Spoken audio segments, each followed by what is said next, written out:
Alors, pour terminer ce paragraphe, on va faire une extension du contexte dans le théorème 12. C'est-à-dire qu'on a dit qu'une matrice était orthogonale si l'endomorphisme canoniquement associé dans Rn muni du produit scalaire canonique est une isométrie vectorielle. C'était très restrictif.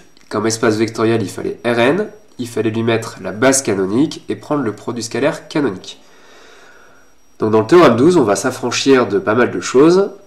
On va prendre un espace euclidien E quelconque. Donc l'espace E est quelconque et le produit scalaire est quelconque.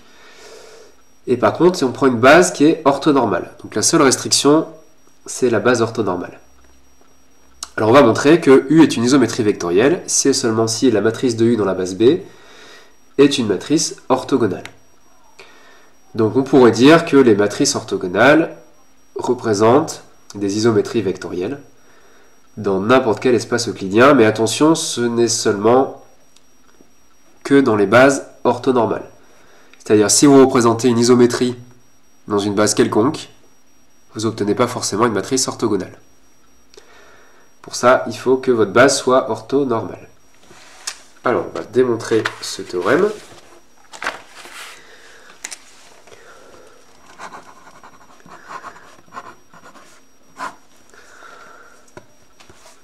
Donc, U est un endomorphisme de E. E est euclidien. B est une base orthonormale de E.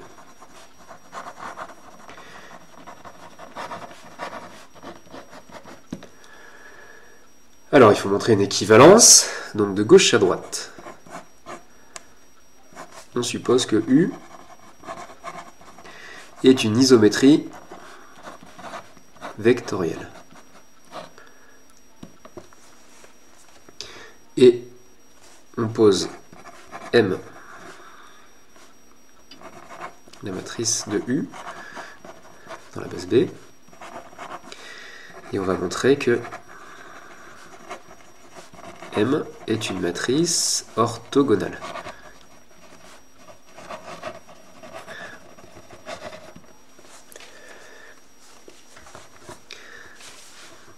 Donc, on va utiliser le théorème 11. On va montrer que les colonnes de M sont une famille orthonormale dans l'ensemble dans R puissance n. Alors on rappelle que si B, on note ces vecteurs epsilon 1 jusqu'à epsilon n, la matrice M, donc ces colonnes, c'est f de epsilon 1 jusqu'à f de epsilon n par rapport à epsilon 1, epsilon n. Alors on va calculer les produits scalaires. On fait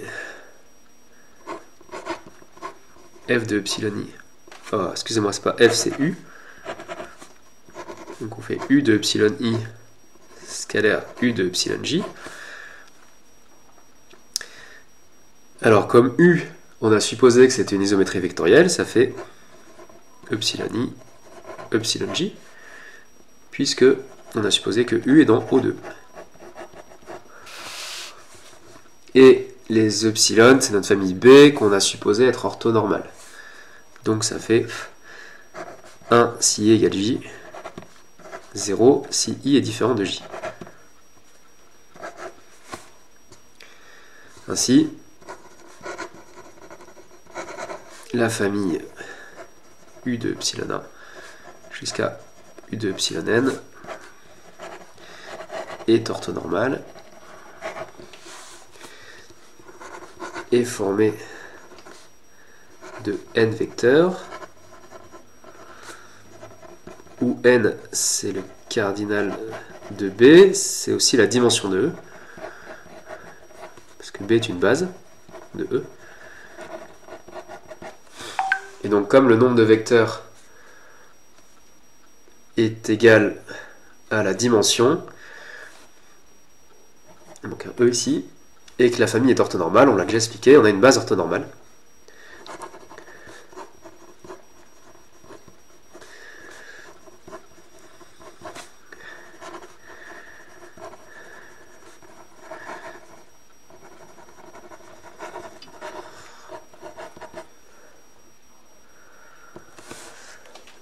Et donc ça veut dire que les colonnes de M forment une base orthonormale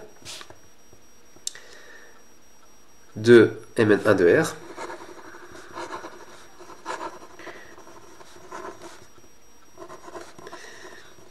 Puisque les colonnes de M vérifient CI scalaire CJ. C'est pareil que U de epsilon I scalaire U de epsilon J.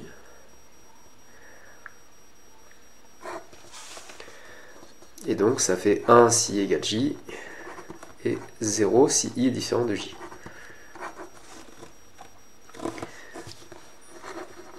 Donc les colonnes de M forment aussi une base orthonormale, cette fois de Rn. En toute rigueur, c'est de Mn1 de R, qu'on identifie souvent à Rn. Bon, c'est de Mn1 de R.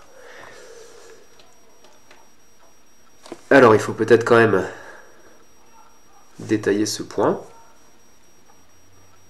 Donc cette égalité, on va la prouver.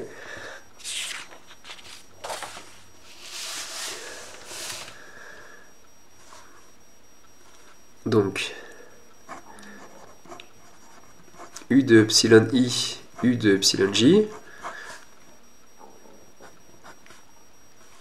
par la formule qui permet de calculer le produit scalaire dans une base orthonormale, ça fait la somme par rapport à K. Alors la kème coordonnée de U de epsilon I, c'est U de epsilon I scalaire epsilon K, et pareil pour U de epsilon J. Mais ça, c'est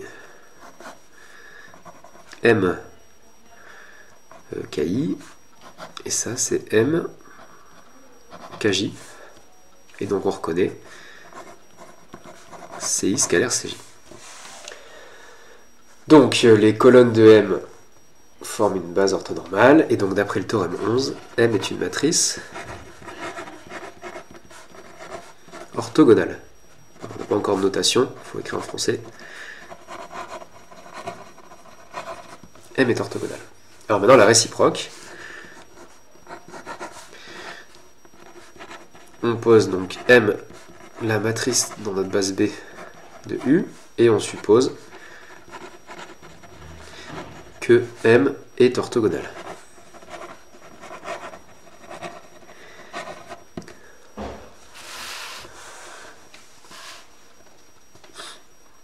Et donc là, il faut montrer que U est une isométrie de E, c'est-à-dire que U conserve la norme. Donc on se donne X dans E, fixé quelconque, et le but, c'est de montrer que la norme de U de X est égale à la norme de X. Alors comme B est orthonormale,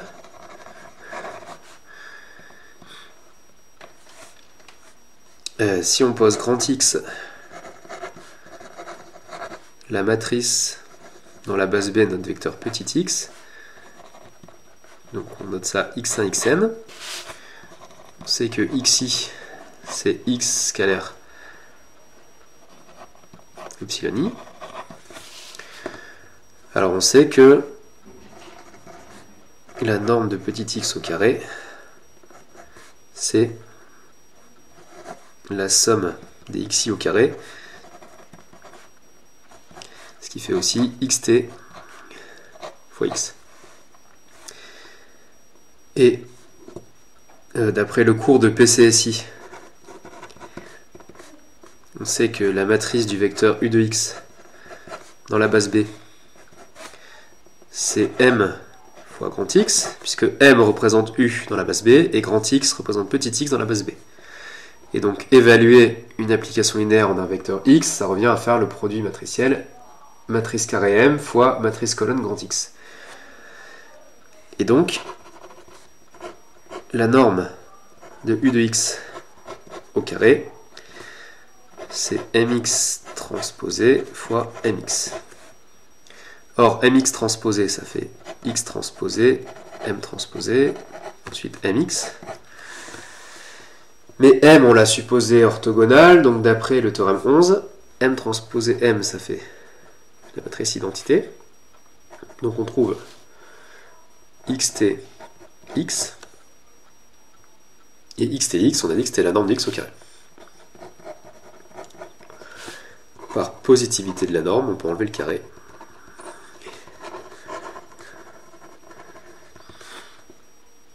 Ça fait que la norme de u de x est égale à la norme de x. Et donc, comme c'est vrai pour tout x vecteur de E, on a bien montré que U est une isométrie vectorielle. Et par double implication, on a démontré l'équivalence. Ceci achève la démonstration.